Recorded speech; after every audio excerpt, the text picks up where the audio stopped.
Hi guys! May vlog po tayo ngayon! O di wow, di ba?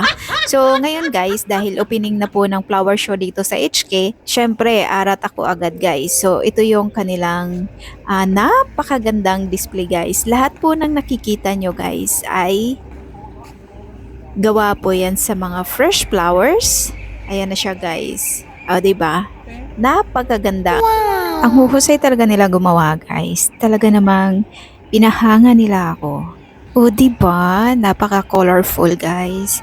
So, ngayon, guys, itutour ko kayo dito sa kanilang mga display. Sana po ay mag-enjoy kayo. So, ngayon, ako muna yung inyong tour guide. O, di ba? Sana all. So, dito naman na part, guys. Makikita naman natin yung mga fresh na tulips. Kung mahilig po kayo sa tulips guys, ito po yung perfect para po sa inyo. Ayan guys, napakaganda. Pero, ayun na nga guys, dahil medyo umaambon ngayon, obviously, makikita po sa ating screen na meron pong mga dots ng mga ambon. So, ayan guys, iba't ibang kulay po ng mga tulips yung nandito. Meron pong purple, meron pong mga yellow, orange, and pink. Ang dami na kaagad tao guys, dito nagkukumpulan sa tulips kasi nga ito talaga yung nasa center. Siya yung pinaka-attraction dito guys. Mapapawaw ka na lang talaga sa daming tao. Guys, lipat na naman tayo dito sa ibang station naman po ng display.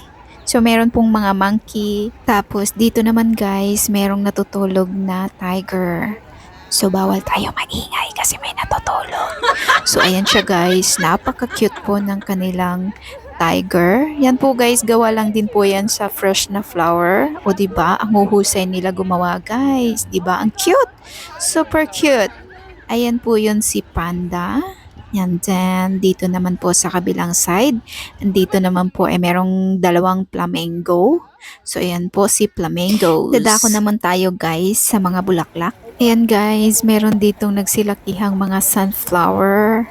And then meron din pong mga iba't ibang fresh na flower dito guys.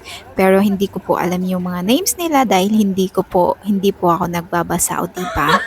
So, yeah, buhay na buhay sila guys. Ang fresh nila. So meron po ditong pa-fountain guys. Ayan. Kaso medyo madumi na yung water. So, ayan guys. Nice din yung kanya lang naisip. Meron siyang flowers. And, yan. Hindi ko po alam yung mga pangalan dyan. So, meron dito guys, mga roses naman. So, ayan. Iba't ibang klase naman po ng mga rose. Iba't ibang kulay po ng roses.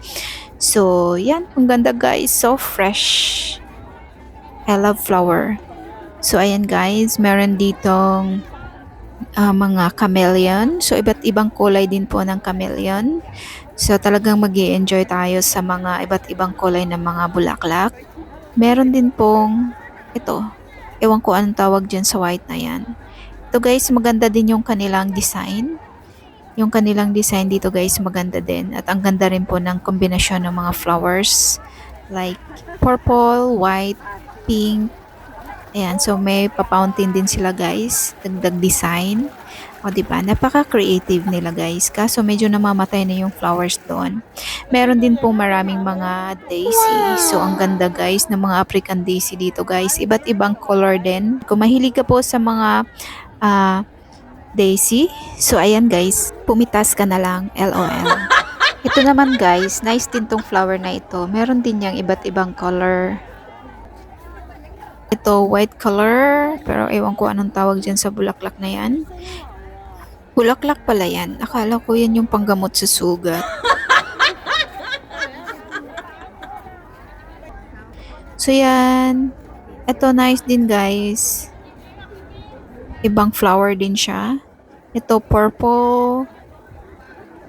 Yan, ang ganda niya tingnan guys. Nakaka-relax talaga. Ang sarap sa mata. So ayan. Ang gaganda talaga nila guys.